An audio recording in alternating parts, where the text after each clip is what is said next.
రాత్రిరంగా election commission తెలియకుండానే ఈరోజు అధికారులు తెలియకుండానే తీసేసి ఇమ్మీడియట్గా తీసేసింది. సో దీంతో పాటు మీకు ప్రజెంట్గా ఒక డ్రాఫ్ట్ ఇస్తాం మీకు. జియో వచ్చినప్పుడు 144 జియో వచ్చినప్పుడు నీ వాడలో ఉన్న ఓట్లన్నీ ఎగ్జాంపుల్ చెప్తా. 7th డివిజన్ డ్రాఫ్ట్ వచ్చినప్పుడు ఆ ఓట్లు జియో వచ్చినప్పుడు 5207 ఓట్లు అని చెప్పి గవర్నమెంట్కి పంపింది ఎలక్షన్ కమిషన్కు. జియో వచ్చినప్పుడు నీ వాడలో ఎంత ఉందని చెప్పేసి ఇక్కడ నుంచి మున్సిపల్ కమిషనర్ 5200 ఓట్లు అని చెప్పేసి పంపించారు. ఏమని అక్కడే ఉండాలి ఇక నువ్వు ఆల్రెడీ ఫిక్స్ అయిపోయినావు. తర్వాత డ్రాఫ్ట్ నోటుకున్నప్పుడు ఏం చేసినంటే 6482 ఇట్టుకొచ్చారు. ఇట్లా మారితే 1000 ఓట్లు సరే పోని మార్చుకున్నామని చేశాడు వాయిలేషన్ తోటి. నిన్నేమైంది రాత్రి నిన్న పొద్దున 6400 ఉంటుంది, మళ్ళీ రాత్రి 6450 చేసేసి. అంటే నేనేమంటానా, ఒకటి కాదు రెండు కాదు, ఇట్లా ఒకటి 4200 రూల్స్కు విరుద్ధంగా, చట్టానికి వ్యతిరేకంగా, జీవోకు వ్యతిరేకంగా ఈరోజు ఇష్టానుసారంగా ఎలక్షన్ కమిషన్ రూల్స్ అన్ని వైలేట్ చేసుకొని ప్రజాస్వామ్యాన్ని కూని చేసింది. ఈరోజు జీవితంలో ఎప్పుడు కాదు, జీవితంలో ఎవరు ఇప్పుడు చేయలేదు. అంటే దానికి అనుగుణం ఏంటంటే ఎలక్షన్లు అంటే ఉచ్చబోసుకునే పరిస్థితి వచ్చింది కాంగ్రెస్ పార్టీ బీజేపీ పార్టీకి. దొడ్డిదారణ పోవాలి, రిజర్వేషన్ రావద్దు, మా రిజర్వేషన్ మాకే అనుకూలంగా ఉండాలంటే కుప్ప ఓట్లు ఇవ్వాలని చెప్పేసి చెప్పడం జరిగింది. ఈరోజు ఇవన్నీ మీకు వివరిస్తాము, ఇవి క్లియర్ ఎవిడెన్స్ ఇస్తాము. ఇవన్నిటి ఉండగా కలెక్టర్ గారు దృష్టికి వస్తే కలెక్టర్ గారు ఉండగా షీ ప్రామిస్డ్ కేసు మా దృష్టికి వచ్చింది, కమిషనర్ చెప్పింది జరిగింది.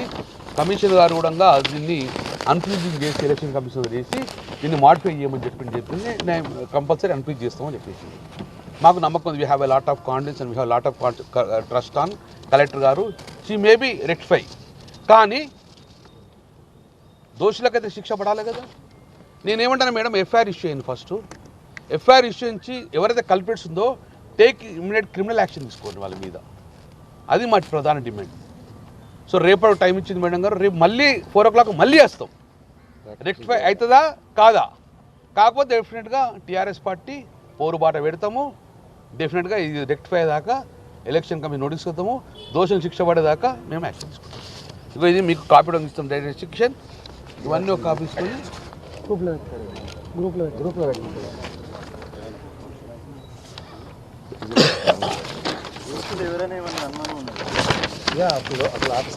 నాయకుడు చెప్తాడు. నేను ఏం చేసిన 11:50 దాకా అక్కడ కూర్చున్నా, మనకు డబ్బులు ఇచ్చినాం, కుప్ప తీసి వాళ్ళ వారు ఇచ్చిండు, ఫ్రిడ్జ్ చేసేసిండు. అయితే ఏమవుతుంది, పొద్దున వచ్చారు ప్రింట్ మొత్తం మారిపోయింది. ఎవడో కంప్యూటర్ ఆపరేటర్కి ఇచ్చిండో ఏమి ఇచ్చిండో కానీ ఎవరు ఇచ్చిండ్రు ఎవరు చేసిండో దాని మీద ఈరోజు మేము యాక్షన్ తీసుకోమని చెప్పడం జరుగుతుంది.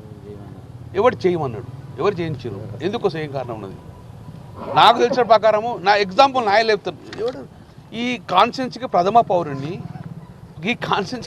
పౌరుణ్ణి నా ఇల్లే జంప్ చేసి పారేసినప్పుడు నువ్వు ఎవరి ఇల్లు జంప్ చేయకపోవడం ఏంది? ఇప్పుడు ఇక్కడ నా ఇల్లు, దాని తర్వాత ఆర్టీసీ, అక్కడ వేరే వాడు, దాని తర్వాత నేను పోయి మళ్ళీ అందులో వేయాలంటే అంటే ఎంత గుడ్డిగా ఈ ప్రభుత్వం ఉన్నది.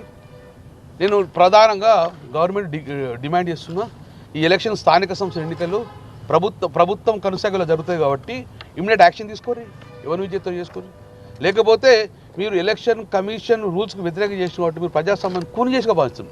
అంటే ఎన్నికలు గెలవడానికి ఎన్ని దొడ్డి మార్గాలు ఉన్నాయో అన్ని దొడ్డి మార్గాలు వెతుక్కున్నట్టుగా మేము భావిస్తాం. సో ఇది మీ దృష్టి సోలో జరిగితే దయచేసి పత్రికా సోదరులు ఇష్యూ నాకు తెలిసి ఈ రాష్ట్రంలో దేశంలో ఇక్కడ జరగదు. ఎప్పుడు కూడా దానికి పరిమితి ఉంటుంది. జీవోకు జ్యుడిషియల్కు విధిస్తుంది. ఇంకొక మ్యాప్ చేస్తా, ఆ మ్యాప్లో క్లియర్గా మొన్ననే అనౌన్స్ చేసిర్రు బార్డర్ మొత్తం కూడా ఇప్పుడు డిమార్కెట్